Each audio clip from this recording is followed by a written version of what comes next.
বড় বোনের ভাসুর বাবা মাকে সহ বিয়ের প্রস্তাব নিয়ে এসেছে ভেবেই কেমন যেন অদ্ভুত লাগতেছে। লোকটার বয়স 28 কি 29, অনেকটা গম্ভীর টাইপের। আমার সাথে কখনোই কোনো কথা হয়নি, তাই এইভাবে বিয়ের প্রপোজালটা আমি ঠিক মানতে পারছি না। আমি ঝুমুর, সবাই ঝুম বলেই ডাকে। আমি এবার অনার্স প্রথম বর্ষের ছাত্রী। আমার বড় বোন রজনী, বিয়ে হয়েছে 1 বছর হতে চলল। রজনী আপুর যখন বিয়ে হয়েছে তখন অনার্স দ্বিতীয় বর্ষের ছাত্রী। দুলাভাই ফাহিম চৌধুরীও সেমিয়ার, প্রেমের বিয়ে ওদের। এখন ওরা তৃতীয় বর্ষে, দুজনেই পড়াশোনা করে। আর দুলাভাইয়ের বড় ভাইয়ের নাম আয়ান চৌধুরী, ওনার বাবা রাজন চৌধুরী, চৌধুরী গ্রুপ অফ ইন্ডাস্ট্রিজের মালিক। আপু শ্বশুর আর আয়ান ভাই সবকিছু দেখাশোনা করে। আর কোনো ছেলে মেয়ে নেই, বাকি কথা গল্পেই জানতে পারবেন। রেডি হয়ে পাত্রপক্ষের সামনে গিয়ে বসলাম। আপু শ্বশুর শাশুড়ির সাথে আগে থেকেই কথাবার্তা বলতাম, কিন্তু এই লোকটার সাথে দেখা হলেও কথা হয়নি। দেখতে মাশাল্লাহ, কিন্তু সব সময় চুপচাপ গম্ভীর হয়ে থাকে জন্য আমার পছন্দ না ওনাকে। আমার জামাই একটু আমার মতো চঞ্চল দুষ্ট না হলে তো মিলবে না। আজকে ভার্সিটি থেকে এসে শুনি যে আপু শ্বশুর শাশুড়ি আর ওদের বড় ভাই আসবে।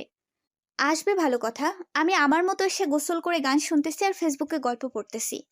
এমন সময় আম্মু রুমে এসে বলতেছে শাড়ি পরতে। আজব, আমি কেন শাড়ি পরবো? আমি পড়তে বলছি তাই। আম্মু তোমার কথা না আমি বুঝতে পারছি না, আমি কেন শাড়ি পরবো? কারণ রজনীর শ্বশুর শাশুড়ি তোকে দেখতে আসবে। আম্মু তুমিও না। আপু শ্বশুর শাশুড়ি তো আমাকে অনেক দেখেছে, আর কি দেখবে? আর দেখলে দেখবে, এতে শাড়ি পরার কি আছে? আমার জামার সাথে প্লাজোই ঠিক আছে। ঝুম, ওনারা তোকে ওনাদের বড় ছেলের জন্য দেখতে আসছে। কি? আম্মু ওই বুইড়া লোকটা? কি বলছিস কি ঝুম? তোর থেকে 9 বছরের বড়, বিয়ের জন্য এরকমই ঠিক আছে। তোর বাবা আর আমার বয়সের পার্থক্য 12 বছরের। আম্মু আগের কথা বাদ দাও, এখন কি এত বড় কাউকে বিয়ে করে নাকি? উনি সব আগের কালচার নিয়ে থাকবে, আর আমি এই যুগের মেয়ে। 9 বছরের পার্থক্য এমন কিছু হবে না। আর শুনেছি ইরহাম নিজেই বলেছে তোকে বিয়ে করবে। তোর বাবারও কোনো আপত্তি নেই, আমাদেরও তো কোনো ছেলে নেই। তোরা দুই বোন একই সাথে থাকবি। আর 1 বছর হতে চলল। আমরা রজনীর শ্বশুর শাশুড়িকে চিনি, অনেক ভালো মানুষ। যতদূর চিনেছি আয়ান বাবা অনেক ভালো, শুধু একটু চুপচাপ থাকে। তাতে কি, ছেলে মানুষ একটু গম্ভীর থাকাই ভালো।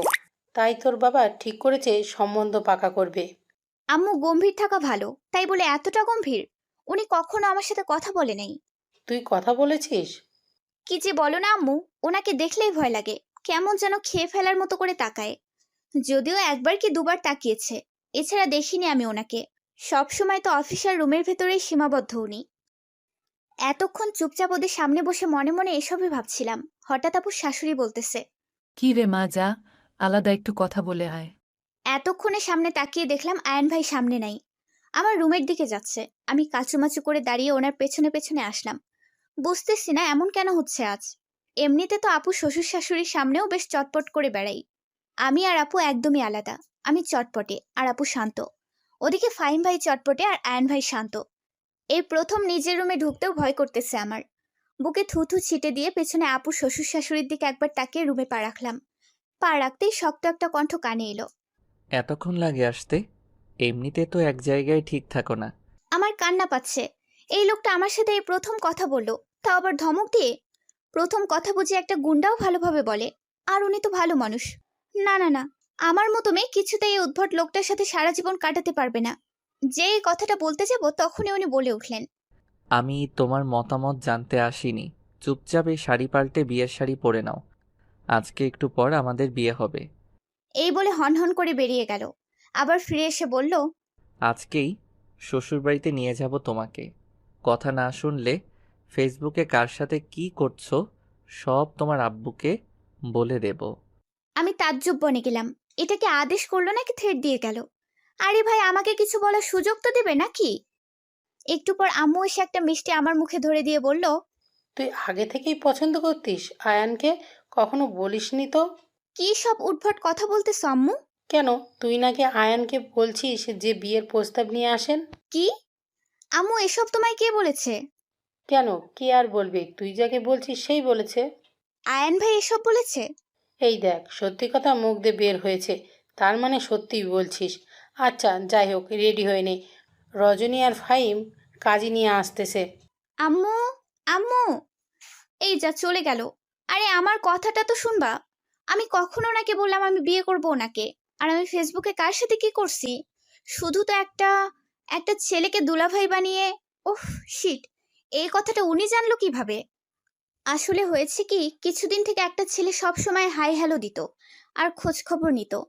প্রথমে পাত্তা না দিলেও একসময় আমিও কথা বলতাম। কথা বলতে বলতে দুলাভাই বানাইছি। তারপর আর একটা আইডি দিয়ে নিচেই কথা বলছি। এই আইডির পাসওয়ার্ড আমার বান্ধবীদের কাছেও আছে, ওরাও কথা বলতো। কিন্তু আমি তো সব এমনি ফাজলামি করছি। কিন্তু এই লোকটা কিভাবে জানলো এসব? আল্লাহ, এবারের মতো বাঁচাই দাও, আর জীবনেও ফেসবুক চালাবো না, চালালেও কারোর সাথে কথা বলবো না। মনে মনে আল্লাহকে ডাকছি। এই সময় আপু রুমে আসে। এই চুল, এখন রেডি হসনি? আমি আপুর পা জড়িয়ে ধরে বললাম, আপু, ও আপু রে, আমি ওনাকে বিয়ে করব না রে। তুই দেখিস না উনি কেমন, জেনে বুঝে আমাকে নদীতে ফালাই দিচ্ছিস কেন? তোর জামাই কত ভালো, আর আমাকে কিনা গুমরা মুখর মাথায় চাপিয়ে দিচ্ছিস। আমার জামাই তোর হলে বুঝবি, সারাক্ষণ জ্বালিয়ে মারে আমাকে। জামাইরা গম্ভীর ভালো বুঝলি। আর আয়ান ভাইয়া অনেক ভালো জানিস, আমাকে ছোট বোনের মতো ভালোবাসে। আর উনি সেদিন আমাকে ডেকে বলতেছে। রজনী, একটু কথা ছিল। জি ভাইয়া বলুন। তোমার বোন ঝুমুর এইবার অনার্স ফার্স্ট ইয়ার, তাই না? হ্যাঁ ভাইয়া, কোনো কিছু হয়েছে? ও কি কিছু করেছে? না না, তেমন কিছু না। আমি বিয়ে করব ওকে। তোমার বাবা মায়ের সাথে কথা বলো। বিশ্বাস কর, ওনার কথায় আমি এত খুশি হয়েছি, তোকে বলে বোঝাতে পারবো না। এবার ঝটপট রেডি হয়ে নে তো। আর জানিস তো, আয়ান ভাইয়া যখন বলেছে তোকে বিয়ে করবে, তখন করেই ছাড়বে। আপু প্লিজ, তোরা এভাবে আমাকে জোর করতে পারিস না। কি? দেখ ঝুম, এবার কিন্তু বেশি বেশি হয়ে যাচ্ছে। আমরা তোকে মোটেও জোর করছি না। তুই নিজেও কিছুদিন আগে আমাকে বলেছিস যে আয়ান ভাইকে তোর ভালো লাগে। শুধু একটু গম্ভীর, কিন্তু মানিয়ে নেওয়া যাবে। বল, বলেছিস কি না? হ্যাঁ বলেছিলাম, কিন্তু সত্যি সত্যি বিয়ে করব বলিনি তো। বিয়ে আবার মিথ্যে মিথ্যে করে নাকি? অনেক নাটক করেছিস, আর না। চল, রেডি করে দেই। আপু সাজিয়ে দিচ্ছে, আর আমি বসে বসে ভাবছি, এই এত সুন্দর ছেলেটা আমার জামাই হবে। আপুর বিয়ের প্রথম দিন ওনাকে দেখে আমি সহ আমার বান্ধবী গোষ্ঠী ফিদা হয়ে গেছিলাম। ওনার ফর্সা মুখে কালো চাপদাড়ি, গোলাপি ঠোঁট আর গম্ভীর্যতা দেখে ওনার প্রেমে পড়ে গেছি। কিন্তু কখনো বলার সাহস পাইনি। ওনাকে দেখেও ভয় লাগতো। আর অন্যদিকে উনি আমার বোনের ভাসুর। আমার জন্য যদি আবার কোনো ঝামেলা হয়, এই ভয়ে কখনো বলা হয়নি। কিন্তু আজকে হঠাৎ এসব একদম স্বপ্নের মতো লাগছে। সাথে একরাশ ভালো লাগা। ইস, এত কিউট জামাই হবে আমার। ভাবলেই নাগিন ডান্স দিতে ইচ্ছে করছে, কিন্তু নাচা যাবে না। এমন ভাব করতে হবে যেন আমার ইচ্ছের বিরুদ্ধে সব হচ্ছে। কারণ আমি বুদ্ধি হওয়ার বয়স থেকেই বলে আসছি আমার জামাই হবে একদম আমার কার্বন কপি। আর বয়সও সেম। কিন্তু এখন তেমন কিচ্ছু হচ্ছে না। তাই আমি মন খারাপের ভান ধরে থাকবো। আপুর কথায় ভাবনায় ছেদ পড়লো। বাহ ঝুম, তোকে এই শাড়িটাতে যা মানিয়েছে না। আয়ান ভাইয়ের পছন্দ আছে বলতে হবে। আমার বোন কি কম সুন্দরী নাকি? আপু, তোর কথা শুনে লজ্জা লাগতেছে। হয়েছে, আর লজ্জা পেতে হবে না, আয়নায় তাকা। আয়নায় তাকালাম। লাল খয়েরির মাঝে গোল্ডেন কালার, সাথে ম্যাচিং পাথরের জুয়েলারি আর ডিপ সাজ। আপু পারেও বটে, মনে হচ্ছে পার্লার থেকে সেজেছি। এর মধ্যে বাইরে থেকে বেশ কয়েকবার ডাক পড়েছে, তাই আপু তাড়া দিল তাড়াতাড়ি বের হওয়ার জন্য। আপুর দরজা খুলতেই হুড়মুড়িয়ে অনেকেই ঘরে ঢুকলো। আমি তো অবাক, এত মানুষ এসেছে বাড়িতে বুঝতেই পারিনি। মামা মামি চাচা চাচি সহ আরো অনেকেই এসেছে। একটু পর বিয়ে পড়ানো হবে। আমি আর উনি সামনাসামনি বসে আছি। আমি বসার পর একবারও মাথা তুলে তাকাইনি। সবাই তো রীতিমতো কানাঘুষা শুরু করেছে যে আমাকে হয়তো মতের বিরুদ্ধে গিয়ে বিয়ে দেওয়া হচ্ছে। নয়তো আমি এত চুপচাপ কেন? আমার নাকি চুপচাপ মানায় না। কিন্তু আমি কিভাবে বোঝাবো যে আমার লজ্জা লাগছে? ভীষণ লজ্জা লাগতেছে আমার। হঠাৎ উনি সবার মাঝে বলে উঠল, ঝুমুর, তোমার কি ইচ্ছে নেই এই বিয়েতে? না থাকলে বলো। তবুও এইভাবে চুপচাপ বসে সবার মনে দ্বিধাদ্বন্দ্ব রেখো না। তোমার মতের বিরুদ্ধে গিয়ে বিয়ে করব না আমি তোমায়। আমি এইবার মুখ তুলে তাকালাম। মানুষটা আমার সাথে ম্যাচ রেখে শেরওয়ানি পরেছে। কি অপূর্ব লাগছে দেখতে। নিখুঁতভাবে সরাসরি আমার চোখের দিকে তাকিয়ে আছে। আমি যেন আবারও প্রেমে পড়ে গেলাম ওই চাহনির। মন চাচ্ছে চোখ দুটোতে একবার ছুঁয়ে দেই। কিন্তু এখন তো সেটা সম্ভব না। তাই অনেক কষ্টে নিজেকে সংযত রাখলাম। শুনেছি ছেলে মানুষ নিজের বউকে দেখে সংযত রাখে, কিন্তু আমি মেয়ে হয়ে রাখছি, তাই নিজেকে খুব নির্লজ্জ মনে হচ্ছে। যাই হোক, একা একা তখন তো খুব আমাকে থ্রেট দিয়ে আসলো। কিন্তু এখন সবার সামনে এত সাধুবান্দা কেন সাজতেছে লোকটা? আমি না চাইলে নাকি বিয়ে করবে না। এখন না বললে যদি সত্যি সত্যি বিয়ে না করে, তাহলে আমি এত কিউট জামাই কোথায় পাবো? তাই একটু হেসে বললাম, আমরা তো প্রেম করছি বিয়ে করার জন্যই, তাহলে আমার মত থাকবে না কেন? আমার কথায় উপস্থিত সবাই চুপ হয়ে গেল। ওনার দিকে তাকিয়ে দেখে উনি কেমন রাগী দৃষ্টিতে তাকিয়ে আছে, মনে হয় এক্ষুনি খেয়ে ফেলবে। আমার কি দোষ ভাই? আমার সামনে এত সাজু সাজতে গেলে একটু আধটু বাস খেতেই হবে। বিয়ে পড়ানো শেষ হলে আপু আমাকে সাইডে নিয়ে গিয়ে বলল, ঝুম, সত্যি কি তোর আর আয়ান ভাইয়ের কোনো সম্পর্ক ছিল? আপু তোর রায়ান ভাই কি প্রেম করার মতো মানুষ নাকি? ওনাকে দেখলেই তো মনে হয় আনরোমান্টিক মানুষ। ওনাকে দিয়ে প্রেম ভালোবাসা আশা করিস কোন দুঃখে? তাহলে তুই সবার সামনে বললি? আরে আমি তো এমনি বলেছি। হাই আল্লাহ, তুই ওনাকে আনরোমান্টিক মনে করছিস? আমার তো মনে হয় ফাহিমের থেকেও ভাইয়া বেশি রোমান্টিক। মাঝে মাঝে ওনার কথা শুনে আমার তাই মনে হয়। তবে উনি সবার মতো না যে সবসময় হালকা প্রীতি দেখাবে, সারাক্ষণ বউয়ের পেছন পেছন ঘুরবে। উনি সব ভালোবাসা কাজেই করে দেখাবে। শেষের কথাগুলো ফাহিম ভাইকে দেখেই বলল আপু। ফাহিম ভাই এসে বলতেছে, কি? আমি আলগা পিরিত দেখাই? সবসময় একটু কাছে থাকি, তার জন্য এইভাবে আমার ভালোবাসাকে অপমান করছো? আরে না, আমি অপমান কই করলাম? আমি তো আয়ান ভাইয়ার কথা বললাম। হ্যাঁ বুঝি তো, কিন্তু শালিকা তো এখন বড় ভাবি হয়ে গেছে, ওর সামনে বেশি কিছু বললাম না। না না জিজু, আমি শালি শালিই থাকবো, ভাবি হব না। শালি দুলাভাইয়ের কাছে আবদার করতে পারবে, কিন্তু ভাবি তো পারবে না। শালি আমার চালাক আছে, দেখতে হবে না শালিটা কার। এরপর খাওয়া দাওয়া শেষ করে বিয়ে বিদায়ের পালা। আমি প্রথমে যেতে চাইছিলাম না, কিন্তু ওনার একটা ধমক খেয়ে আর কথা বাড়াইনি। উনি আমার একটা হাত ধরে আছে। আমি অনেকবার খোলার চেষ্টা করেছি, কিন্তু উনি ছাড়ছেই না। বারবার বলতেছি একটু ছাড়েন, দরকার আছে। না, উনি ছাড়ছেই না, উল্টো আমাকেই ধমক দিয়ে বলে। যে এত নড়াচড়া করে লাভ নাই, আমি ছাড়বো না। বাধ্য হয়ে বললাম, প্লিজ ছাড়েন, আমি বাথরুমে যাব। 5 মিনিট সময় দিলাম, এর মধ্যেই আসবা। এই বলে হাত ছাড়লো। আমি বললাম, 5 মিনিট না চাই, পাক্কা 30 মিনিট পর এসে দেখি আপু, দুলাভাই আর উনি সোফায় বসে আছে। মানুষজনও কমে গেছে। 11টা পার হয়েছে, সবাই হয়তো চলে গেছে। আমি যেতেই উনি উঠে আবার আমার হাত ধরে সবার কাছ থেকে বিদায় নিয়ে বের হয়ে আসলেন। কি আশ্চর্য, আমার বিয়ে হলো, বিদায় হলো আমার, কান্না পাচ্ছে না কেন? এত চেষ্টা করতেছি কান্না করা, তবুও হচ্ছে না। আমি হয়তো এমন একজন মেয়ে যার বিয়ে প্রেম করেও হয়নি, তবুও কান্না করিনি। যাই হোক, ওই রকমই চলে আসলাম শ্বশুর বাড়িতে। এই বাড়িও তো দেখে একদম ফাঁকা। এমনিতেও আশেপাশে কোনো বাড়ি নেই। 3তলা একটা বাড়ি, চারিপাশে লাল নীল ঝাড়বাতি জ্বলছে। বাড়িটা যেন অপরূপ লাগতেছে। আমি গাড়ি থেকে নামতেই উনি আমার হাত ধরলো। ওইদিকে আপু আর ফাহিম ভাই, ওরা একটু সামনে এগোতেই মানুষটা এমন একটা কাণ্ড করে বসলো যে লজ্জায় পড়ে গেলাম। আপু আর ফাহিম ভাই সামনে এগোতেই উনি আমায় কোলে তুলে নিলেন। এই, আপনি কি করছেন? এত কথা বলো কেন? চুপচাপ থাকো, না হলে আরো লজ্জায় পড়তে হবে। ওনার কথা শুনে চুপ হয়ে গেলাম, নয়তো যদি সত্যি কিছু করে বসে। বুঝলাম না এই গোমরা মুখটাকে এত রোমান্টিক মনে হচ্ছে কেন। আপু পেছনে আমার দিকে তাকিয়ে একটা চোখ টিপ দিয়ে আগে আগে চলে গেল। সদর দরজায় আসতে না আসতেই কয়েকজন ছেলে মেয়ে এসে হাজির হলো। ওদের দাবি টাকা ছাড়া ঘরে ঢুকতে দেবে না। আপু আর ফাহিম ভাইও আছে সাথে। উনিও আমায় কোল থেকে নামাচ্ছেন না। কি একটা অবস্থা!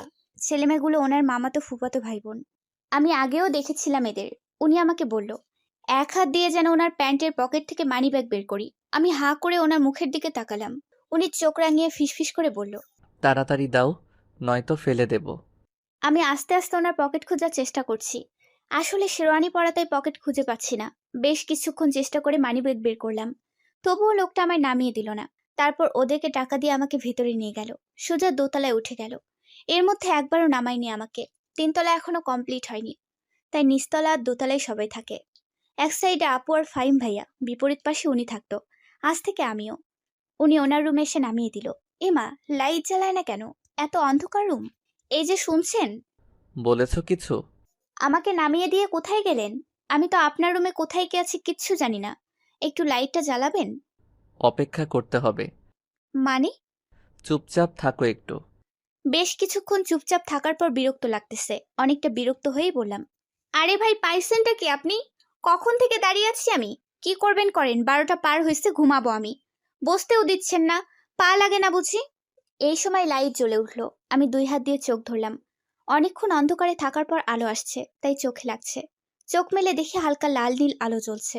ঘরের সমস্ত জিনিস চকচক করছে। মনে হচ্ছে সব নতুন। সম্ভবত এগুলোই লাগিয়েছিলেন উনি। আর বিছানায় পুরোটাই ফুল দিয়ে সাজানো। আপু আর ফাহিম ভাইয়া যাওয়ার আগে সাজিয়ে দিয়ে গেছে। আমার সামনে লম্বা চওড়া উনি পকেটে হাত দিয়ে আমার দিকে তাকিয়ে আছে। ফ্যানের বাতাসে ওনার চুলগুলো হালকা উঠছে। আবারও মন চাচ্ছে ওনার মাথায় একবার হাত দেই, আর মনকে বাধা দিলাম না। ডান হাতটা ওনার মাথায় দিয়ে চুলগুলো বুলিয়ে দিলাম। উনি চোখটা বন্ধ করে ফেললেন। আমি ভয়ে ভয়ে হাত সরিয়ে নিলাম। উনি চোখ মেলে তাকালেন। আমি মাথা নিচু করে দাঁড়িয়ে আছি। উনি খুব নম্রভাবে ডাকলেন আমায়। ঝুমুর। আমি মাথা তুলে তাকালাম ওনার মুখের দিকে। ঝুমুর, আমি তোমাকে কয়েকটা কথা বলি, মন দিয়ে শুনবা। আমি মাথা নাড়লাম, মানে শুনবো। তুমি আমাকে চেনো আমি কেমন, আর আমি আজকেই তোমাকে কেন বিয়ে করলাম এটা জানতে পারবে এক সময়। আমি জানি তুমিও আমাকে পছন্দ করো, এটা না বুঝলে বিয়ে করতাম না আমি তোমায়। তুমি এতদিন বাবার বাড়ি মেয়ে ছিলে, তাই তোমার চঞ্চলতা শোভা পেয়েছে, কিন্তু এখন একদম ওরকম করা যাবে না। তোমাকে গম্ভীর হতে হবে, বউদের যেমন মানায়। ওনার এই কথাটা আমার ঠিক পছন্দ হলো না। সবাইকে কেন গম্ভীর হতে হবে? আমার তো নিজের ইচ্ছে বলে কিছু একটা আছে। আমি একখানে চুপচাপ বসে থাকতে পারি না, সিরিয়াস মোমেন্টে হাসি আটকাতে পারি না। এসব না করলে আমার কেমন যেন দম বন্ধ লাগে। বিরক্তি মাখা মুখ নিয়ে ওনার কথাগুলো শুনলাম। উনি বলল, এখন ফ্রেশ হয়ে আসো। আমি অনেকক্ষণ সময় নিয়ে ফ্রেশ হয়ে আসলাম। এসে দেখি উনিও চেঞ্জ করে নিয়েছে, হয়তো অন্য বাথরুমে গেছিল। তারপর একসাথে 2 রাকাত নামাজ পড়ে নিলাম। এরপর উনি একটা নেকলেস বের করে আমার সামনে ধরলো। তারপর কিছু না বলে আমার গলায় পরিয়ে দিল। ওনার স্পর্শে অজানা ভালো লাগা কাজ করছিল। একদম কোনো ভয় লাগতেছিল না। মনে হচ্ছিল এ স্পর্শে কোনো পাপ নেই, নেই কারো কথার ভয়। একদম হালাল সম্পর্ক, আর হালাল জিনিস সবারই ভালো লাগে। ওনাকে জড়িয়ে ধরার খুব ইচ্ছে হচ্ছিল, কিন্তু সাহস হলো না। যদি ভাবে যে কেমন মেয়ে একটু ধৈর্য ধরতে পারে না, তাই জড়িয়ে ধরলাম না। উনি এক হাত দিয়ে চুলগুলো ছেড়ে দিল। তারপর আমাকে ওনার দিকে ঘুরিয়ে নিল। আমার চোখের দিকে তাকিয়ে বলল, তুমি ছোট নেই ঝুমুর, সব কিছু বুঝতে পারো তুমি। আমি জানি আমি চাইলে তুমি বাধা দিতে পারবে না, কিন্তু আমি চাচ্ছি না এইভাবে হঠাৎ করে তোমার ইচ্ছের বিরুদ্ধে কিছু করতে। আমাদের একসাথে পথ চলা আজ থেকে শুরু। আমরা জীবনের শেষ দিন পর্যন্ত একসাথে থাকব, তাই তাড়াহুড়ো করে কষ্ট দিব না তোমায়। সময় নাও তুমি। তোমার যখন মনে হবে স্বামী হিসেবে পারফেক্ট আমি, সেদিনই কাছে আসবে। আমি আমার সবটা দিয়ে ভালোবাসবো তোমায়। কোনো ছেলে মানুষ বিয়ে করে বউকে ছাড়া থাকতে পারে না, আমিও পারবো না। কষ্ট হবে, তাই সময় একটু কম করে নিও। বলে মুচকি এসে বিছানার একপাশে শুয়ে পড়ল। ইস, এত নির্লজ্জ এই লোকটা। কিভাবে গড়গড় করে সবকিছু বলে দিল! ছি, লজ্জায় আমার মাথা কাটা যায়। ধুর, কি সব ভাবি আমি! আমি ওনার বউ, আমাকে বলবে না কাকে বলবে? আর এত সুন্দর একটা মানুষের বউ হওয়া ভাগ্যের ব্যাপার। তারপর আমিও চুপে চুপে ওনার পাশে গিয়ে শুয়ে পড়লাম। এপাশ ওপাশ করতে করতে রাত কেটে গেল। এমনিতেই আমি সবসময় নড়াচড়া করি বেশি, তার উপর আজকে বিছানায় একটা ছেলে মানুষ। ঘুম আর হলো না আজকে। ফজরের আজান কানে আসতে উঠে পড়লাম। অজু করে বের হতেই দেখি উনিও উঠে পড়েছে। নামাজ পড়ে নিচে গেলাম। এর আগেও যেহেতু এ বাড়িতে এসেছি, তাই সবকিছুই চেনা আছে। নিচে গিয়ে আস্তে আস্তে সদর দরজা খুলে বাইরে বের হলাম। বাড়িটার সামনটা পুরোটাই ফাঁকা। ছোট ছোট আম গাছ, লিচু গাছ, পেয়ারা গাছ, আরো বিভিন্ন রকমের ফলের গাছ, ফুলের গাছ। তবে সব সারিবদ্ধ আর ফাঁকা ফাঁকা করে লাগানো, এজন্যই আরো বেশি ভালো লাগে। আমি আগে এ বাড়িতে আসলেও এত সকালে উঠে বাইরে আসিনি। গাছগুলোতে পাখির কিচিরমিচির শব্দ আর সকালের শুভ্র বাতাস গায়ে লাগতেই যেন মনটাও ফুরফুরে হয়ে গেল। ঝুম এদিক ওদিক ঘুরে বেড়াচ্ছে, আর ওপর থেকে একজোড়া চোখ ওর দিকে তাকিয়ে ভাবছে। মেয়েটা কি একটু চুপচাপ থাকতে পারে না? কালকে এত করে বোঝালাম নতুন বউ বউয়ের মতো থাকতে, তা না, সকালে উঠেই ধেই ধেই করে বাহিরে গেছে। আর কয়দিন যত খুশি নেচে বেড়াও, এরপর থেকে তোমাকে বন্দি করে রাখবো। চাইলেও যখন তখন ইচ্ছে মতো ঘুরতে পারবা না। মিসেস আয়ান চৌধুরী, যার জন্য তোমাকে বিয়ে করছি সেটা তো পূরণ করতেই হবে, কারণ আয়ান চৌধুরীর প্রয়োজন ছিল তোমাকে, বড্ড বেশি প্রয়োজন ছিল। এসব ভাবতে ভাবতে দেখি ঝুমুকে কোথাও দেখা যাচ্ছে না। আয়ন দ্রুত নিচে নেমে আসে। ঝুমুর মাত্রই ভেতরে আসছে, তখনই আয়ন নিচে নামে। দেখে ঝুমুর কিচেনের দিকে যাচ্ছে। ঝুমুরকে দেখে 1 কাপ কফি চেয়ে আগের দিনের খবরের কাগজটা পড়া শুরু করে। ঝুমুর আয়নকে কফি দিয়ে সবার জন্য নাস্তা বানায়। কাল ঘুমাতে দেরি হয়, সবার একটু দেরিতেই ঘুম ভাঙে। রজনী এসে দেখে ঝুমুর নাস্তা বানানো প্রায় শেষ। এই ঝুম, কি করছিস এসব? এত তাড়াতাড়ি উঠতে গেলি কেন? আরে আপু, সমস্যা নেই, আমার ঘুম আসছিল না তাই উঠে পড়েছি। আরে শালিকা যে, বিয়ে হয়ে আসতে না আসতেই দায়িত্ব পালন শুরু করেছো দেখি। কথাটা বলতে বলতে ফাহিমও নিচে আসলো। ওনার আরো 2টা মামাতো বোন উঠেছে। হঠাৎ সোফায় বসে থাকা ওনাকে দেখতে পেয়ে সবাই চোখ টেপাটেপি করে হাসছে। আমি ওদের মতিগতি বুঝতে পারছি না, এমন কেন করছে? আপু এসে ফিসফিস করে বলতে লাগলো, এই শোন, এটা কি হলো বলতো? কি? আয়ান ভাইয়া তো কখনো নিচে এসে কফি খায় না। মানে এই এত সকালে তো কখনো নিচেই আসে না। তাহলে আজ ব্যাপার কি? ব্যাপার ওনাকে গিয়ে জিজ্ঞেস কর না, বলে ওদের কাছ থেকে সরে আসলাম। আর ওরা সবাই হেসে উঠলো। আমি রুমে আসার কিছুক্ষণের মধ্যেই উনিও রুমে ঢুকলো। অফিস যাব। কথাটা বলেই টাওয়াল নিয়ে বাথরুমে ঢুকে পড়লো। আমি আবার নিচে গেলাম, ওনার জন্য নাস্তা নিয়ে আসলাম। একটু পর উনি গোসল করে বের হলেন, শুধুমাত্র তাওয়াল পরে। নাভির একটু নিচে তাওয়াল, ফর্সা বুকে হালকা কালো লোম, গলার একটু নিচে 2টা লাল তিল। চুল থেকে টপ টপ করে পানি পড়ছে, গোলাপি ঠোঁটগুলো ভিজে আছে। ইচ্ছে করছে ঠোঁটগুলো একবার ছুঁয়ে দেই। একটা ছেলে মানুষ এতটা সুন্দর হয়, ওনাকে না দেখলে বুঝতামই না। ওনাকে নিয়ে ভাবতে ভাবতে ভাবনার রাজ্যে ঢুকে পড়েছি। তখনই উনি জোরে ডেকে উঠল, এই মেয়ে, কখন থেকে ডাকছি? এইভাবে হা করে ঠোঁটের দিকে তাকিয়ে আছো কেন? কিস টিস করতে চাচ্ছিলে নাকি? আসলে আমতা আমতা করছো কেন? আপনার ঠোঁটগুলো আসলেই অনেক সুন্দর, মন চাইছিল ছুঁয়ে দেই, কিন্তু আপনি কি নাকি মনে করেন তাই আর করলাম না। বলেই এক দৌড়ে নিচে আসলাম। পাগলি একটা। 30 মিনিট হবে উনি বেরিয়ে গেছে। আমি বাড়িতে কথা বললাম। চাচা চাচি মামা মামি সহ কাছের কিছু আত্মীয় স্বজন আসবে আজ এই বাড়িতে।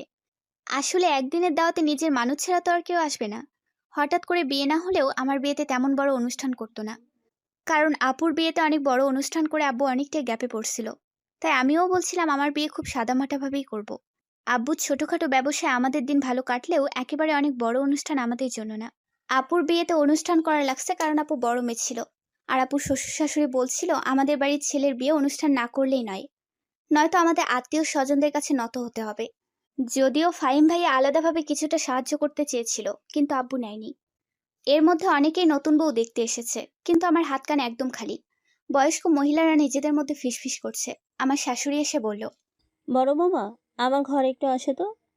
আর একটু জোরে আপুকে ডেকে বলল, ছোট বৌমা, সবাইকে নাস্তা দাও। আর ওনাদের উদ্দেশ্যে বলল, আপনারা একটু বসুন ভাবি, আমরা এক্ষুনি আসছি।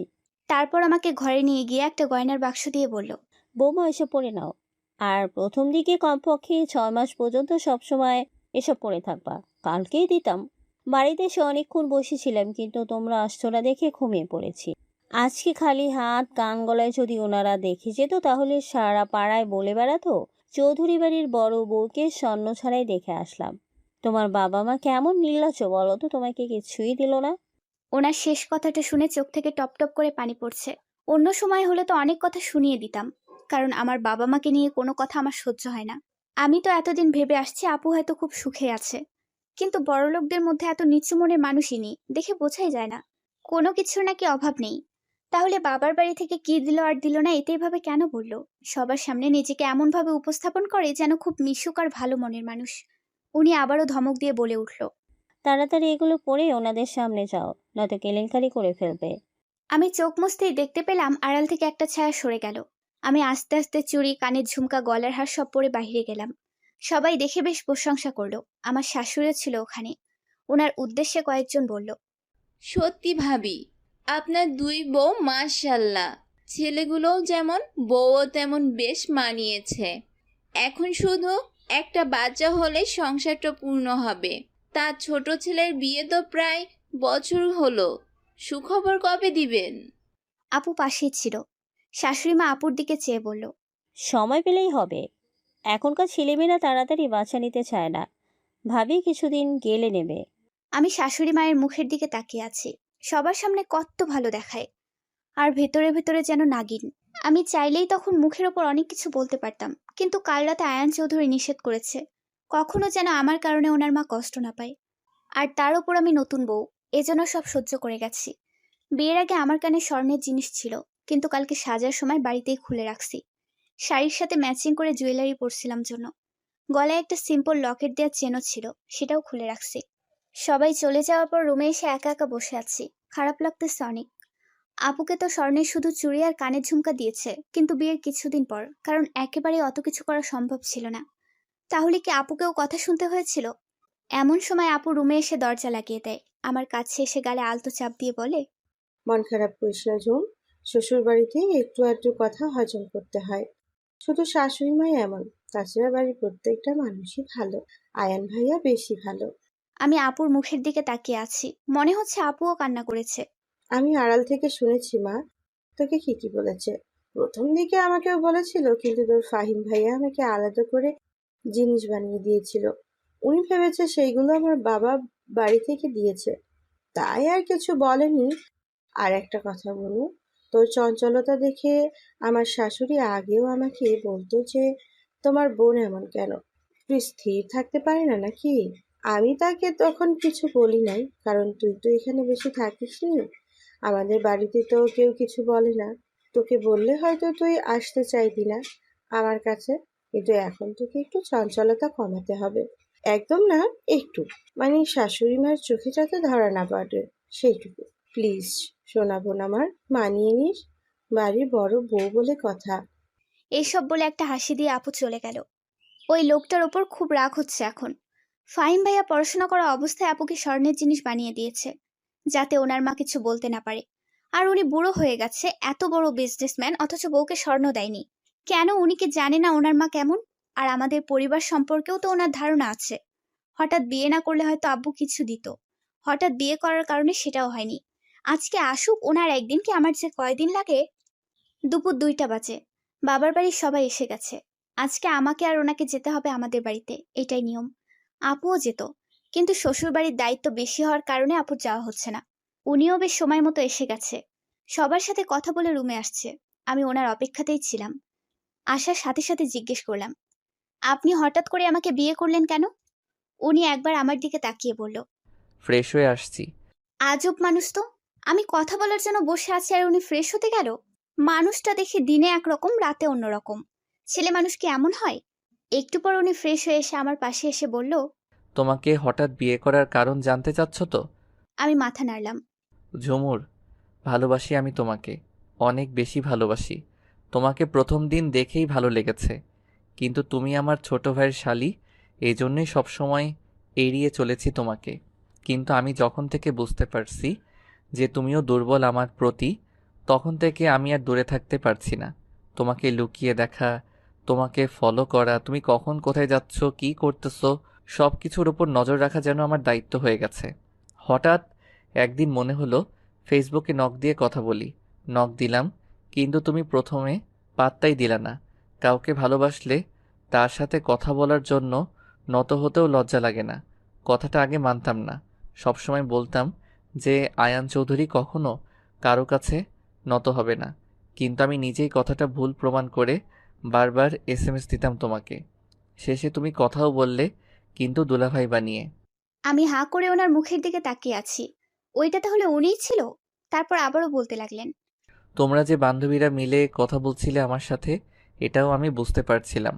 কিভাবে বলি, একদিন আমি তোমার ভার্সিটির সামনেই গাড়িতে ছিলাম, তখন তোমার হাতে ফোন ছিল না, কিন্তু আমার সাথে কথা হচ্ছিল। তখনই বুঝেছি যে তুমি একা না, অন্য কেউ আমার সাথে কথা বলে। আয়ান চৌধুরীর সাথে মজা করেছো না, তাই আমিও হুট করে বিয়ে করে ফেললাম। আচ্ছা আপনি আপনার পরিচয় কেন দেননি? আমি পরিচয় দিতাম, কিন্তু কেন জানি খুব জানতে ইচ্ছে হলো। দেখি একটু ভার্চুয়াল জগতে তুমি কেমন, ফেসবুকে সবার সাথে কিভাবে কথা বলো, এজন্য পরিচয় দেইনি। ও, আর হঠাৎ বিয়ে করার আরেকটা কারণ হলো, আমাকে অফিসের কাজে 15 দিনের জন্য আমেরিকা যেতে হবে। আর আপনার তো।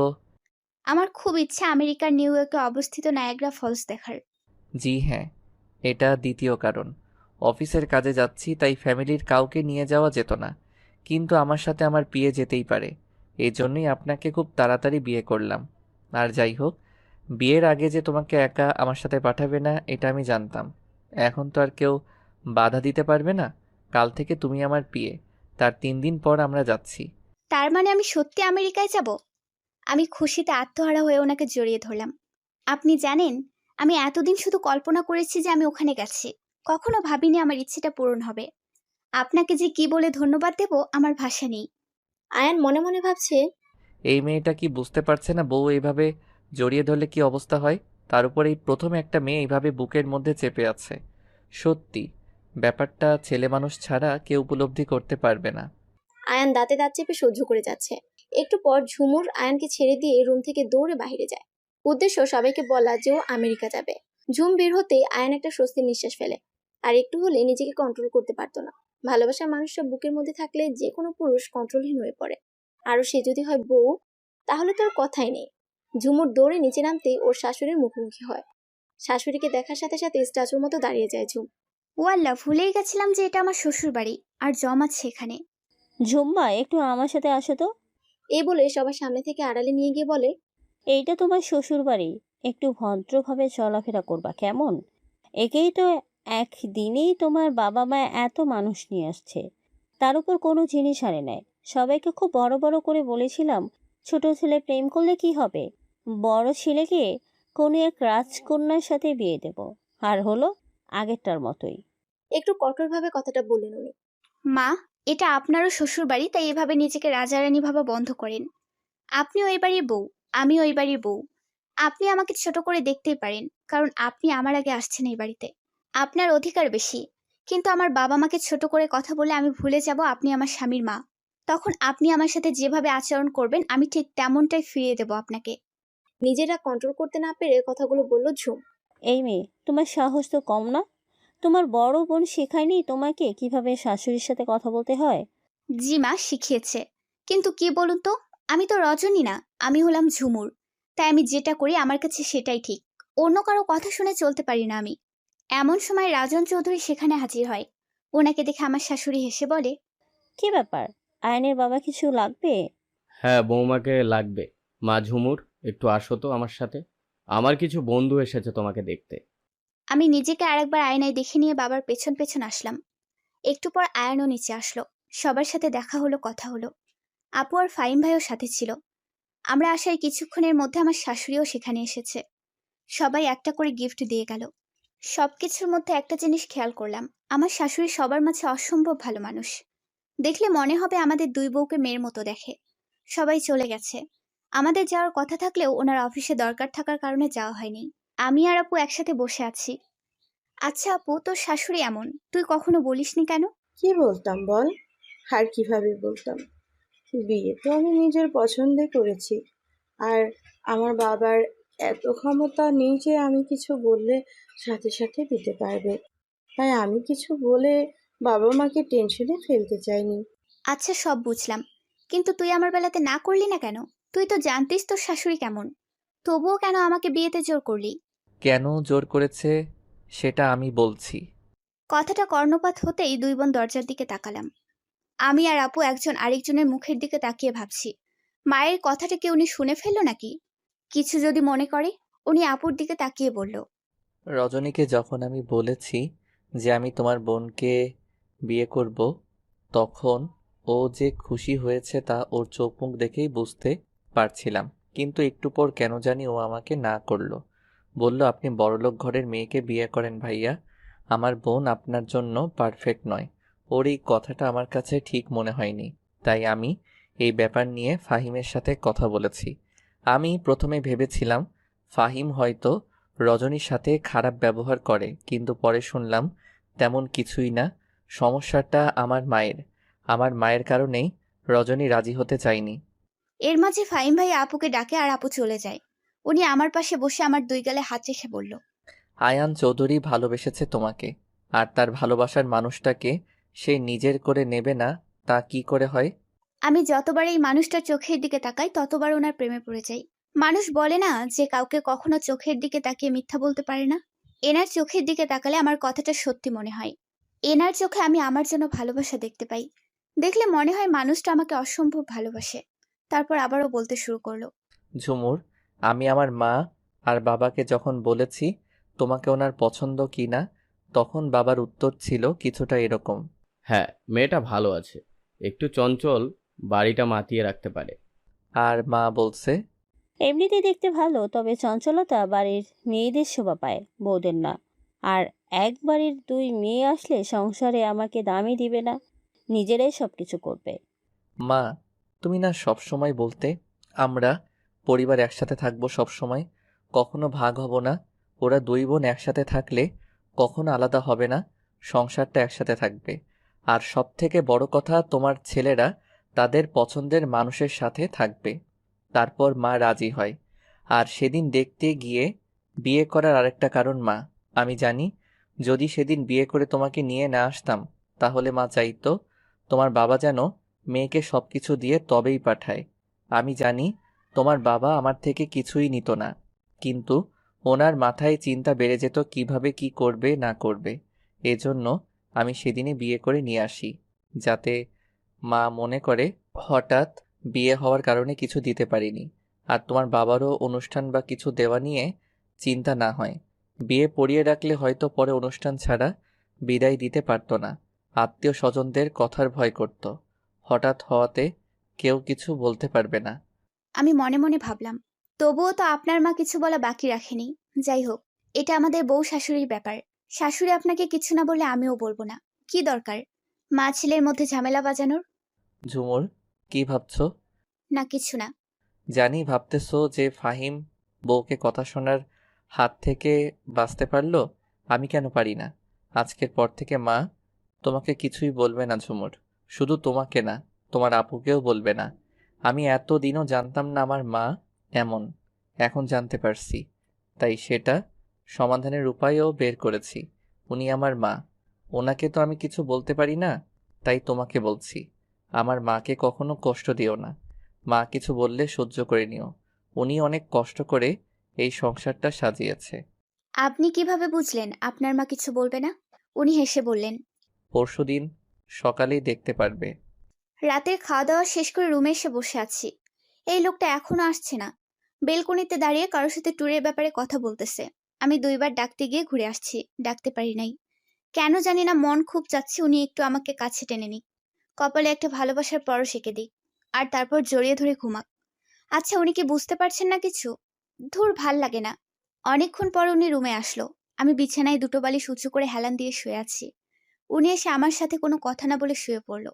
আজব তো, আমি জেগে আছি ওনার অপেক্ষায়, আর উনি আমাকে কিছুই বললো না। ঠিক আছে, না বলুক নাই, আমিও কিচ্ছু বলবো না। মাঝখানে একটা কোলবালিশ রেখে শুয়ে পড়লাম। উনি যখন বুঝলোই না কিছু, তাহলে যেচে আর আমি বোঝাতে পারবো না। আমি জানি ঝুমুর, তুমি কি চাচ্ছিলে, বুঝতে পারছি আমি, কিন্তু তুমি এখন পর্যন্ত একবারও বলনি তুমি আমায় ভালোবাসো।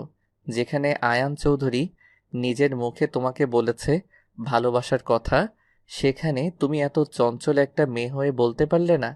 তুমি যেদিন নিজের মুখে স্বীকার করবে ভালোবাসার কথা, যেদিন বলবে আয়ান আমাকে একটু ভালোবাসেন, সেদিন তোমাকে কোনো আদর থেকে বঞ্চিত করব না, মিসেস আয়ান। অনেকক্ষণ এপাশ ওপাশ করার পর ভালো লাগছে না, কেমন কেমন যেন লাগছে। ওনাকে খুব জড়িয়ে ধরতে ইচ্ছে করতেছে। আচ্ছা, উনি নিশ্চয়ই এখন ঘুমিয়ে পড়েছে, এখন তো জড়িয়ে ধরাই যায়। আমি খুব সাবধানে মাঝখানে কোলবালিশটা সরিয়ে ওনাকে এক হাতে পেছন থেকে জড়িয়ে ধরলাম। ওনার গালে ছোট্ট করে ঠোঁট ছোঁয়ালাম। সকালবেলা ঘুম থেকে উঠে দেখে উনি পাশে নেই। শাড়ি পরা ছিল, শাড়ি অনেকটা এলোমেলো হয়ে আছে। আমার ঘুমের মধ্যে নড়াচড়া করা অভ্যাস আছে। বিছানায় এক পাশ থেকে অন্য পাশে পুরোটাই আমার লাগে, আর এর জন্যই শাড়ি ঠিক নেই। আজকে উঠতে একটু দেরি হয়েছে। নিচে গিয়ে দেখি আপু সবার জন্য নাস্তা রেডি করছে। আমি আপুকে একটু সাহায্য করলাম। দেখলাম উনিও নিচেই আছে। না, এভাবে থাকা সম্ভব না। একে তো রাতে জড়িয়ে ধরে পাগল করে দিচ্ছিল, আর সকালে দেখি শাড়ি ঠিক নেই। এই মেয়েটা সব উল্টাপাল্টা করে দিচ্ছে, কোনো কিছুতেই মন বসতেছে না, পাগল পাগল লাগতেছে। Control Ayan, control. মনে মনে কথাগুলো ভাবছে আয়ান। কি রে ঝুম, সবকিছু ঠিকঠাক আছে তো? হ্যাঁ আপু, কেন কিছু হয়েছে? না না, কি হবে? একটু থেমে বলল, গোসল করিস নিজে, তাই কথাটা বললাম। আপুর কথাটা শুনে ভীষণ লজ্জা লাগছে। এইভাবে খেয়াল করেছে বজ্জাত মেয়েটা? মানে বিয়ে করলেই কি প্রতিদিন সকালেই গোসল করতে হবে নাকি? তাছাড়া আমাদের তো কিছু হয়নি যে গোসল করতেই হবে। আমার লজ্জা পাওয়া দেখে আপু হেসে বলল, আরে এত লজ্জা পাচ্ছিস কেন? আমি তো এমনি বললাম। আচ্ছা বাদ দে, ভাইয়া কালকে আর কি বলেছিল রে? আসলে আমাকে উনি সেই দিন বলেছিল যে তোমার বোনকে কখনো কোনো কষ্ট পেতে দেব না। আমি জানি উনি ওনার কথা রাখবে, আর এটা বলেছে যে অন্য কোথাও বিয়ে হলেও যে সেখানে সবাই ভালো থাকবে, কেউ কিচ্ছু বলবে না, এমনটা তো না। সেখানে আরো দেখা গেল শাশুড়ি, শ্বশুর, ননদ, যা সবাই খারাপ, তাহলে সেখানে কি করবে? তারপর ভেবে দেখলাম কথাটা ভুল বলেনি। আমাদের শাশুড়ি মা এমনিতে সব দিক দিয়েই তো ভালো, তবে ওই ব্যাপারটা নিয়ে যে এমন কেন করে বুঝি না। সারাদিন কেটে গেল, এর মধ্যে ওনার সাথে আর দেখা হয়নি। দুপুরে খাওয়া দাওয়ার আগে একবার কল দিয়ে বলেছে খেয়ে নিতে। সন্ধ্যা পেরিয়ে রাত হয়ে এলো, উনি এখনো নেই। একটা কল পর্যন্ত করলো না। আচ্ছা, উনি কি কোনো কারণে আমার উপর বিরক্ত, নাকি সত্যি সত্যি ব্যস্ত আছে? এসব ভাবতে ভাবতেই না খেয়ে ঘুমিয়ে পড়লাম। ঘরে খাবার এনে রাখছিলাম যে উনি আসলে একসাথে খাবো। উনি আসলো না, খাওয়া হলো না। রাত 11:30 নাগাদ চোখের পানির ছিটা পেয়ে ঘুম ভাঙে। উঠে দেখি উনি লুঙ্গি আর গেঞ্জি পরে একটা গ্লাস হাতে নিয়ে হাসি মুখে দাঁড়িয়ে আছে। চুল থেকে পানি পড়ছে, মনে হচ্ছে মাত্র গোসল করে বেরিয়েছে। আমাকে জাগতে দেখে বলল, যাক, অবশেষে তোমার ঘুম ভাঙলো। কখন থেকে ডাকতেছি তোমায়। কেন জানি না খুব অভিমান চেপে ধরলো। চোখ দুটো ভিজে আসতেছে। কি হয়েছে, আমাকে ডাকছিলেন কেন? বারে, বউটা অভিমান করেছে। তা অভিমানের কারণ কি? আর আমার বউটা না খেয়ে ঘুমিয়ে যাবে, তা কি করে হতে দেই? কিসের অভিমান? কোনো অভিমান করিনি। উনি এক নলা ভাত আমার মুখের সামনে নিয়ে বলল, অভিমান করছো কিনা কথাতেই বুঝেছি। কাজের অনেক চাপ ছিল বউ। মাঝখানে আর 2 দিন সময়, তার পরের দিন আমাদের বেরোতে হবে। আর তোমার তো এখনো শপিং করাও হয়নি।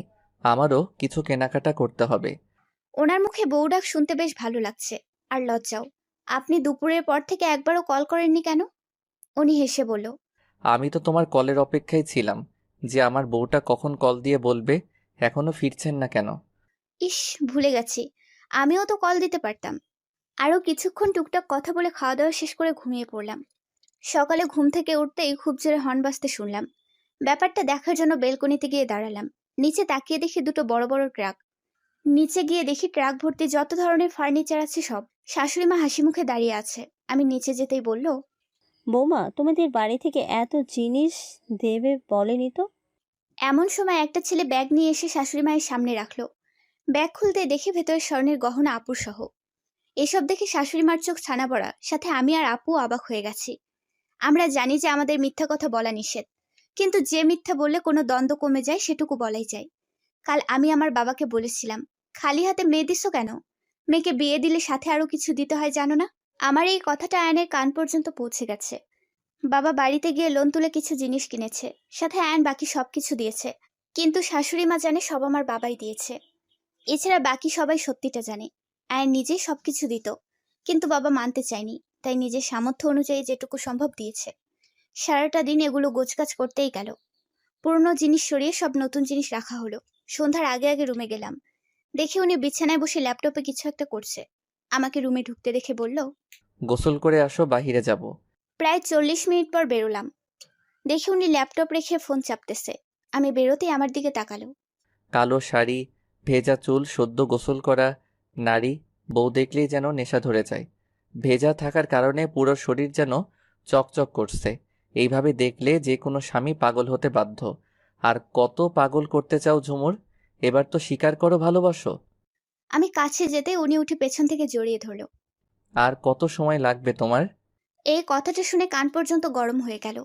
কিভাবে বলবো আমি আপনার ভালোবাসা চাই, আমার সম্পূর্ণ ভালোবাসা চাই? আপনি বুঝে নিতে পারেন না? আপনি কি আমার চোখের ভাষা বুঝতে পারেন না? কি ভাবছো ঝুমুর? কিছু না। আচ্ছা, তাড়াতাড়ি রেডি হয়ে নাও, বাহিরে ডিনার করব। কালো শাড়ির সাথে সাদা ঝুমকো কানে দিলাম। চুলগুলো আছড়িয়ে মুখে ক্রিম দিয়ে হালকা গোলাপি কালার লিপস্টিক পরলাম। ব্যাস, 5 মিনিটে রেডি। এদিকে ফাহিম, আয়ান ভাইয়া এই জিনিসগুলো কেন নিয়ে আসলো? ফাহিম রজনীকে পেছন থেকে জড়িয়ে কাঁধে থুতনি রেখে বলল, যাতে মা তোমাদের কিছু বলতে না পারে। দেখো রজনী, আমরা মাকে এই জন্যই মিথ্যা বলেছি যাতে মা খুশি থাকে, তোমাদের সাথে মিলেমিশে থাকে। যদি মাকে বলতাম যে ফাহিম ভাইয়া কিনেছে, তাহলে হয়তো মা এসব নিয়ে তোমাদের কথা শোনাতো। উনি আমাদেরকে জন্ম দিয়েছেন, ওনাকে তো কিছু বলতেও পারি না। ন্যায় অন্যায় দেখতে গেলে মায়ের মন খারাপ হবে, তাই মায়ের কাছে লুকানো ছাড়া আর কোনো উপায় ছিল না। তবুও যেন সবাই হাসি খুশি থাকে। সত্যি তোমাদের মতো স্বামী হয় না ফাহিম। তোমরা দুই ভাই যে এত ভালো। পৃথিবীর সব স্বামী যদি তোমাদের মতো হতো, তাহলে কোনো মেয়ে ডিভোর্স হতো না। শ্বশুর বাড়িতে স্বামীরাই সব থেকে বেশি আপন। স্বামী ভালো না হলে সেই মেয়ের জীবন এমনিতেই তেজপাতা। বউ, এবার চলো, আয়ান ভাইয়া নিচে অপেক্ষা করতেছে। হ্যাঁ, এই তো আমার হয়ে গেছে, শুধু হিজাবটা পরবো। পিনগুলো এগিয়ে দাও তো। দুই বউ বের হয়ে শাশুড়ি মার রুমে গেল বলতে, মা, আমরা যাই। হ্যাঁ মা, সাবধানে যাও। মা, আপনি কি খাবেন বলে দেন, আপনার জন্য নিয়ে আসবো। তখনই রাজন চৌধুরী রুমে ঢোকে। বৌমারা ডিনারে যাচ্ছ? হ্যাঁ বাবা। আচ্ছা যাও, আরেকদিন আমরাও যাব তোমাদের সাথে। ওনার কথা শুনে ঝুমুরের মনে হলো উনিও যেতে চাচ্ছিলেন, কিন্তু ছেলে আর ছেলের বউরা ঠিক করেছে, তাই কথাটা বলতে পারলো না। তাই ঝুমুর চট করে বলে উঠলো, বাবা মা আপনারাও চলুন না আমাদের সাথে। ঝুমুরের সাথে সাথে রজনীও বলল।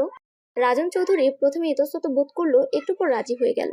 তারপর চারজনে রেডি হয়ে নিচে গেল। আয়ান আর ফাহিম ওদের সবাইকে দেখে অবাকের সাথে খুশিও হয়েছে। আসলে বউদের সাথে বাবা মায়ের হাসি খুশি দেখলে যে কোনো স্বামী খুশি হয়। পরের দিন রাতে ঝুমুরও সব জামা কাপড় গুছিয়ে নিচ্ছে। কালকে সকালে ওদের ফ্লাইট। আজকে বিকেলে শপিং করতে গেছিল। এখন সবকিছু গোছগাছ করছে। আয়ান ল্যাপটপে কিছু একটা করছে। সকালে উঠে নাস্তা করে সবার থেকে বিদায় নিয়ে চলে গেল এয়ারপোর্টে। 10টায় উড়াল দিল আমেরিকার উদ্দেশ্যে। ঝুমুর আজকে খুব খুশি, এই প্রথম বিমানে ওঠা আর বাংলাদেশ বাদে বাইরে কোনো দেশে যাওয়া। এমনিতেই ঘোরাঘুরি খুব পছন্দ ওর, তার উপর বাহিরের দেশ। 20 ঘন্টার জার্নি শেষে অবশেষে পৌঁছে গেল আগে থেকে বুক করে রাখা হোটেলে। ঝুমুর তো খুব ক্লান্ত, ও এসে গোসল করেই ঘুম। আয়ান এর আগেও 2বার এসেছিল, আর সেই 2বার এই হোটেলেই ছিল, তাই এখানকার অনেক কিছুই চেনা। প্রথম 7 দিন আয়ান খুব ব্যস্ততায় সময় কাটালো। বিকেলে শুধু একটু সময় আশেপাশে ঘুরলো, দূরে যেতে পারে না। অনেক সময় রাতও জাগতে হয়েছে আয়ানকে। পরের 7 দিন অনেকটা ফ্রি। ঝুমুরের যেখানে যেখানে যেতে ইচ্ছা সেখানেই গেছে। সর্বপ্রথম গেছে নায়াগ্রা জলপ্রপাত দেখতে। যদিও হোটেল থেকে অনেকটাই দূরে, কিন্তু তবুও আয়ান একবারের জন্য আপত্তি করে নাই। কালকে বাংলাদেশে আসবে, আজকে সবার জন্য শপিং করবে। এর মাঝে খবর পেল রজনী মা হতে চলেছে। ঝুমুর তো মহা খুশি। শপিং এ গিয়ে সবার জন্য কেনাকাটা করলো, সাথে ছোট বাচ্চার অনেকগুলো জামা, ছেলের ও মেয়েরও। জানে না তো কি বাচ্চা হবে, তাই দুজনারই কিনলো। এমনও ড্রেস আছে যেগুলো বাচ্চার বয়স 5 হলেও পরা যাবে। পছন্দ হয়েছে, কিনেছে। অবশেষে 2 দিন পর বাংলাদেশে ফেরত আসলো। বাড়িতে এসে সবার প্রথম বোনকে জড়িয়ে ধরলো। ওর ইচ্ছা যেন একটা ছেলে হয়, কিন্তু এইবারে সবার ইচ্ছা যেন একটা মেয়ে হয়, কারণ এ বাড়িতে মেয়ে সন্তান নেই। আয়ান ও ফাহিমকে জড়িয়ে ধরে কংগ্রেস জানালো। ভাইয়া তুমি কিন্তু বড় আব্বু হচ্ছ। হুম, তোর পর এই বাড়িতে একটা পিচ্চি আসতে চলেছে যে সারাক্ষণ আমাদের বাড়িটা মাতিয়ে রাখবে। তারপর রজনীকে ডেকে বলল, ছেলে হোক বা মেয়ে, তাকে ডাক্তার বানাবো। এতে কি তোমার কোনো আপত্তি আছে? না ভাইয়া, আমার কোনো আপত্তি নেই। আমারও এমনটাই ইচ্ছে ছিল। আচ্ছা ঠিক আছে, আমার তরফ থেকে তোমার এটা গিফট পাওনা থাকলো, সময় মতো পেয়ে যাবা। পাশ থেকে ফাহিম মাথা চুলকিয়ে মিনমিনিয়ে বলল, কষ্ট করলাম আমি আর গিফট পাবে ও, এটা কেমন কথা? ফাহিম ভাইয়ের কথা শুনে আমি জোরে হেসে দিলাম। আর উনি চোখ রাঙিয়ে আমার দিকে একবার, ফাহিম ভাইয়ের দিকে একবার তাকিয়ে ওপরে চলে গেল। আর ফাহিম ভাইয়াকে বলল, তোর গিফটও পেয়ে যাবি।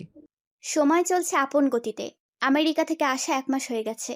যে প্রজেক্টের জন্য আমেরিকা গেছিল সেটাও পেয়ে গেছে। অফিসে কাজের প্রচুর চাপ। আমার শ্বশুরের বুকের ব্যথাটা বেড়েছে, তাই একদম বেড রেস্ট। শাশুড়ি এখন কোনো কিছুতেই বাধা দেয় না। আর আমি বা অতটা দুষ্টুমি করি কই? প্রায় সবসময় একা একা থাকি। একা থাকলে আর কি বা দুষ্টুমি করব? আগে বাড়িতে আপুর সাথে থাকতাম, আম্মুর সাথে থাকতাম, নয়তো স্কুল কলেজে বান্ধবীদের সাথে থাকতাম। এর মাঝে একদিন ভার্সিটি গিয়ে বান্ধবীদের সাথে দেখা করে আসছি। আপুর সারাক্ষণ মাথা ঘোরে, খাইতে পারে না, বমি হয়। এজন্য আপুরও সারাক্ষণ শুয়ে থাকে, তাই আমিও একা একা ফোন চাপি, নয়তো বই পড়ি। আর খুব খারাপ লাগলে বাহির থেকে ঘুরে আসি, নয়তো ওনার সাথে ফোন করে কথা বলি। উনি যতই ব্যস্ত থাকুক না কেন, আমি ফোন দিলে কখনোই আমাকে নিরাশ করে না, কথা বলবেই। ফাহিম ভাইয়া কয়েকদিন হলো অফিসে যায়। বাবা অফিসে না যাওয়ায় ওনাকে একা একাই সামলাতে হচ্ছিল, তাই ফাহিম ভাইয়া অফিসে যাওয়া শুরু করেছে। আগে না হয় দায়িত্ব নিতে ভয় পেত, কিন্তু এখন উনি বাবা হচ্ছে, তাই সন্তানের কথা ভেবে অফিস যাওয়া শুরু করছে। ওনার সাথে আমার খুব কম দেখা হচ্ছে। সকালে বেরিয়ে যায়, রাতে আসে, তবে ফোনে সারাক্ষণ খোঁজ নেয়। কখন খাবো, গোসল করব, কি করব না করব সব। আজকে ওনাকে তাড়াতাড়ি আসতে বলেছি, কারণ আজকে একটা বিশেষ দিন। আর আজকে আমার ওনার ভালোবাসা চাই, আর আমি যে ওনাকে ভালোবাসি এটাও বলতে চাই। এই দিনে পৃথিবীতে আসছে উনি। বিয়ের আগে যতটা অপরিচিত ছিল মানুষটা, বিয়ের পর তার থেকে বেশি চিনেছি ওনাকে। স্বামী স্ত্রীর বন্ধনটা পবিত্র। স্বামীর যখন ইচ্ছে স্ত্রীর কাছে আসতে পারে। সেখানে এই মানুষটা আমাকে অনেকটা সময় দিয়েছে নিজেকে গুটিয়ে নেওয়ার জন্য। আমি তাকে আর দূরে রাখতে চাই না। আমারও যে বড্ড ভালোবাসতে ইচ্ছে করে ওনাকে, যখন তখন জড়িয়ে ধরতে ইচ্ছে করে, ওনার কপালে চুমু দিতে ইচ্ছে করে, ওনার কাঁধে মাথা রেখে জ্যোৎস্না দেখতে ইচ্ছে করে। তাই আজ ওনার জন্মদিনটা একটু অন্যভাবে সেলিব্রেট করব। নিচতলায় ড্রয়িং রুমটা সাজিয়ে নিলাম। অবশ্য আমার সাথে ফাহিম ভাই আর আপুও ছিল। শাশুড়ি মা মাঝে মধ্যে একবার বলে যে বাড়ির বউদের একটু শান্তশিষ্ট মানায়, তবে আমাকে সরাসরি কিছু বলে নাই, তাই ওনার ওসব কথা আমি গায়ে মাখি না।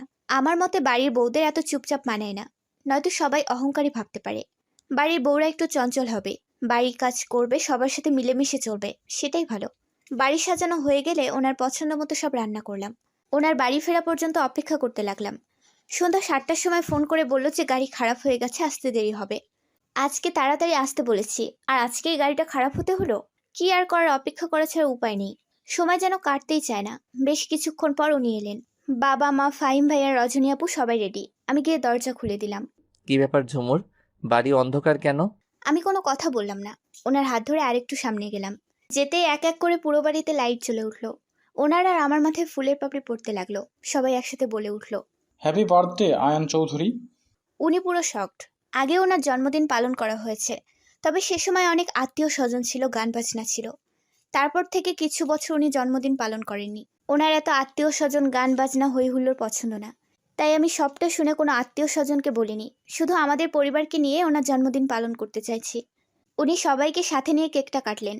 আমি ওনার জন্য একটা পাঞ্জাবি এনে রাখছিলাম, যেহেতু আমার পরনে শাড়ি, হাত ভর্তি চুড়ি, কানের দুল, গলায় ওনার দেয়া বাসর রাতের নেকলেস, সব পরেছি।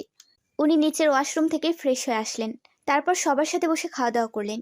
একটু পর উনি ওপরে যেতে ধরলেই আমি ওনার পথ আটকে ধরলাম, কারণ এখন ওনাকে কিছুতেই রুমে যেতে দেয়া যাবে না, নয়তো আমাকে নিলজ্জের খাতায় নাম লেখাতে কেউ দ্বিধাবোধ করবে না।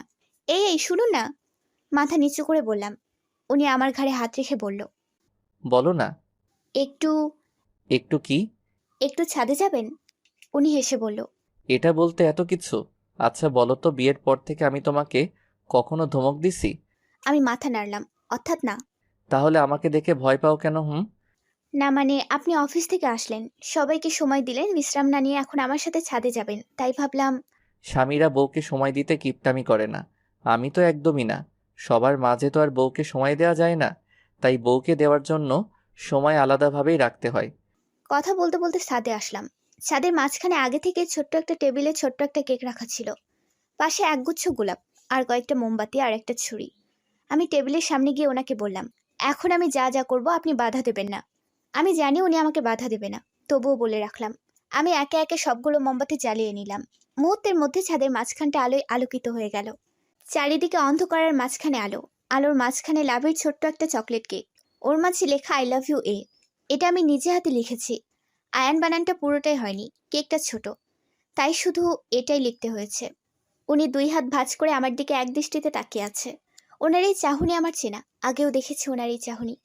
ওনার এই চাহনিতে আছে আমাকে কাছে পাওয়ার তীব্র আকাঙ্ক্ষা। আমাকে পাগল করে দেওয়ার জন্য এই তাকানোটাই যথেষ্ট। এতদিন নিজেকে সামলে রাখলেও আজকে আমি নিজেকে সামলাতে পারছি না। উনি এত গভীরভাবে কেন তাকিয়েছে? তবে কি উনি বুঝে গেছেন আমি কি চাই? ছেলে মানুষের ভালোবাসা খুব ভয়ঙ্কর, যদি সেটা হয় এক নারীতে। এক নারীতে আসক্ত পুরুষ ভীষণভাবে ভালোবাসতে পারে, তাকে পাওয়ার জন্য পুরো পৃথিবীর সাথে লড়াই করতে পারে। সে নিজে যতই কঠিন মানুষ হোক না কেন, ভালোবাসার মানুষটার কাছে সে বরাবরই মাথা নিচু করে থাকে। আমি এই মানুষটাকে সবসময় গম্ভীর আর একরোখা মানুষ ভাবতাম, অথচ মানুষটা আমার সাথে একবারও গলা উঁচু করে বা আমি কষ্ট পাবো এমন কোনো কথা বলেনি। আমি আগে ভাবতাম আমাকে সহ্য করার মতো, বোঝার মতো আমার মতো একজন মানুষ লাগবে, কিন্তু আমি ভুল ভাবতাম। আমার মতো হলে হয়তো তাকে আমার সহ্য করা লাগতো, নয়তো আমাদের ঝামেলা হতো। এই মানুষটার আমাকে বোঝার মতো ক্ষমতা আছে। আমি রেগে গেলে উনি শুধু ফ্যালফ্যাল করে তাকিয়ে থাকে, নয়তো কথা ঘুরিয়ে নেয়। তবুও কখনো আমার বিপরীতে কিছু বলে না। তাকে কি ভালো না বেশি থাকা যায়? আমি আরও আগেই বলতাম ভালোবাসার কথাটা, কিন্তু যখন শুনলাম কিছুদিন পর ওনার জন্মদিন, তাই অপেক্ষা করতে লাগলাম এই দিনটার জন্য। উনি এখনও একদৃষ্টিতে আমার দিকে তাকিয়ে আছে। আমি আস্তে আস্তে ওনার কাছে গিয়ে ওনার হাতে ছুরিটা তুলে দিলাম। উনি এখনও কিছু না বলে চুপচাপ দাঁড়িয়ে আছে। আমি একটু হাসলাম, কারণ আমি জানি কেন উনি আমার দিকে তাকিয়ে আছে। আমি টেবিলের ওপর থেকে ফুলগুলো নিয়ে ওনার সামনে হাঁটু গেড়ে বসলাম। লজ্জার মাথা খেয়ে ওনার চোখে চোখ রেখে বললাম, আমি আপনাকে ভালোবাসি আয়ান, ভীষণ ভালোবাসি। আমি আপনার সাথে আমার জীবনের শেষ মুহূর্ত পর্যন্ত কাটাতে চাই। আপনার সুখের সাথে আর দুঃখের ভাগিদার হতে চাই। আপনি কি আমাকে ভালোবাসবেন? তারপর দুজনে চুপচাপ। কি আজব, উনি তো এখনো কোনো কথা বলছে না। তবে কি উনি এসবে খুশি নন, নাকি বোবায় ধরলো? আরে ভাই কথা বলেন, আমার হাঁটু লেগে গেছে। এসব আমি মনে মনে ভাবলাম। তারপর একটু জোরেই বললাম, আমি আমার সন্তানদের নিয়ে একটা ফুটবল টিম বানাতে চাই, আপনি কি সাহায্য করবেন? এবার উনি হো হো করে হেসে উঠল। যাক বাবা, অবশেষে মুখে বুলি ফুটল। উনি আমার হাত থেকে ফুলগুলো নিয়ে আমাকে বুকের মধ্যে চেপে ধরে বলল, আমি তো তোমাকে ভালোবাসি ঝুমুর, এতদিন তো শুধু তোমার বলার অপেক্ষায় ছিলাম। উফু, আমার আরও ভালোবাসা চাই। উনি আরও জোরে চেপে ধরে বললেন, সব ভালোবাসাই তোমার। তুমি আদায় করে নিলে আমি দিতে বাধ্য। তারপর কেকটা কেটে প্রথমে আমার মুখে তুলে দিলেন, বাকিটা নিজে খেলেন। উনি আমাকে কোলে নিয়ে রুমের দিকে যেতে লাগলেন। রুমের দিকে যত এগোচ্ছি তত আমার হার্টবিট বাড়তেছে। উনি রুমের সামনে এসে আরেকবার আমার মুখের দিকে তাকালেন। আমি ভয় আর লজ্জায় ওনার বুকে মুখ লুকালাম। উনি আমাকে কোলে নিয়ে ভেতরে ঢুকলেন। লাইট জ্বালানোর সাথে আমি ওনাকে চেপে ধরলাম। মনে হচ্ছে উনি হাসতেছে। মিসেস আয়ান চৌধুরী কি নিজের বাসরঘর নিজে সাজিয়েছে? ওনার এই কথাটা শুনে লজ্জায় আমার বলতে ইচ্ছা করতেছে, আল্লাহ, একটা মই দাও, আমি ওপরে উঠে যাই। উনি আস্তে করে আমাকে বিছানায় নামিয়ে দিলেন। তারপর আমার পাশেই শুয়ে পড়লেন। ওনার দিকে তাকানোর সাহস পাচ্ছি না। মুখটা ওনার বিপরীত দিকে ঘুরিয়ে আছি। উনি একটা হাত শাড়ির নিচ দিয়ে আমার পেটের ওপর রেখে আমাকে ওনার দিকে টেনে নিলেন। তারপর ঘাড়ে গলায় চুমুতে ভরিয়ে দিলেন। একটু পর ওনার দিকে চোখ পড়তেই চোখ নামিয়ে নিলাম। ভীষণ লজ্জা লাগছে। উনি হাতের ওপর হাত রেখে ওনার দিকে তাকাতে বললেন। আমি পিটপিট করে তাকালাম। আবারও চোখে চোখ পড়তেই আমার অষ্টদয় ওনার দখলে নিয়ে নিলেন। তারপর বাকিটা ইতিহাস। অনেক সকালে ঘুম ভেঙে গেল। নিজেকে ওনার বুকের মধ্যে দেখতে পেয়ে কালকে রাতে সব কথা মনে পড়ে গেল। ইস, কি রোমান্টিক মানুষটা। আজকের সকালটা অন্যান্য সকালের থেকে আলাদা আমার কাছে।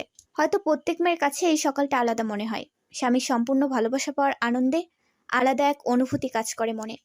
সময় চলমান। দিন মাস বছর পার হয়ে আমার বিবাহিত জীবনের 2 বছর চলছে। পুরো বাড়িটা লাল নীল ঝাড়বাতি দিয়ে সাজানো হয়েছে। বাড়িতে একটা ছোটখাটো অনুষ্ঠান। আমি 7 মাসে অন্তঃসত্ত্বা। আমার বাবার বাড়ি থেকে সবাই চলে এসেছে।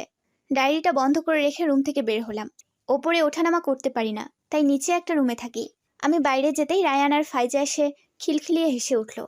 রজনী আপু আর ফাহিম ভাইয়ার যমজ বাচ্চা রায়ান আর ফাইজা। যবে থেকে হাঁটতে শিখেছে তখন থেকে পুরো বাড়ি মাতিয়ে রাখে।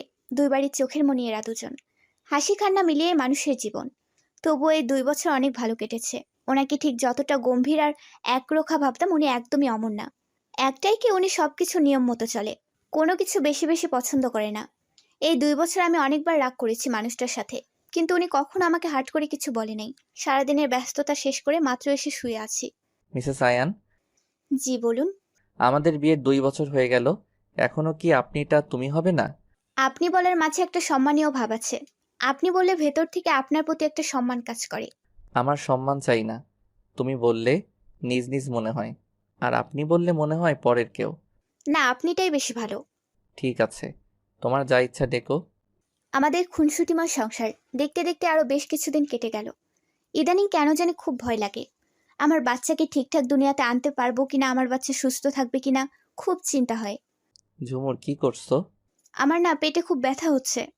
কি? কখন থেকে আমাকে ফোন দাওনি কেন? বেশিক্ষণ থেকে না। আমি ভাবতেছি ফোন দেব, কিন্তু তার আগে আপনি আসলেন। বাচ্চা হওয়ার সময় হয়ে গেছে। বাড়িতে চেষ্টা করে কোনো রিস্ক নিতে চাই না বলে আমাকে হাসপাতালে নিয়ে আসা হলো। আজকে কেন জানি খুব কষ্ট হচ্ছে। সবাইকে খুব বেশি আপন মনে হচ্ছে। অপারেশন থিয়েটারে ঢোকানোর আগে ওনার লাল চোখ দেখে বুঝেছি মানুষটার খুব কষ্ট হচ্ছে। কান্না আটকে রাখার কারণে চোখগুলো একদম লাল হয়ে গেছে। আমি ওনার দিকে তাকিয়ে একটু হাসলাম। মানুষটা চোখ বন্ধ করতেই চোখ থেকে 2 ফোঁটা জল গড়িয়ে পড়ল। আমি এই প্রথম ওনার চোখে পানি দেখলাম। আয়ান চৌধুরী আমার জন্য কান্না করছে। এটা দেখার পর আর কোনো সন্দেহ নেই যে মানুষটা আমাকে কতটা ভালোবাসে। আমাকে অজ্ঞান করানো হলো। তারপর আর কিছু মনে নেই। কে জানতো ওই চোখ আর কখনো খুলতে পারবে না আমার বোনটা। বলেই রজনী চশমাটা খুলে চোখ মুছল। ওর পাশেই বসে আছে রায়ান, ফাইজা আর আরিজা। আয়ান আর ঝুমুরের মেয়ে আরিজা। ওরা চোখের পানি আটকাতে পারছে না। আরিজার বয়স 16 বছর। অনেকটাই মায়ের মতো চঞ্চল। রজনী ওকে কখনো মায়ের অভাব বুঝতে দেয়নি, কিন্তু মায়ের অভাব যে মাসিকে দিয়ে পূরণ হয় না সেটা যার মানে সেই জানে। মায়ের গল্প কম বেশি সবার মুখেই শোনে, কিন্তু এভাবে কখনো শোনেনি। হ্যাঁ, সেদিন অপারেশন থিয়েটারে ঢোকানোর পর কি হয়েছিল শুনুন। সিজারের পাশাপাশি সিস্টের সমস্যা ছিল ঝুমঝুমের।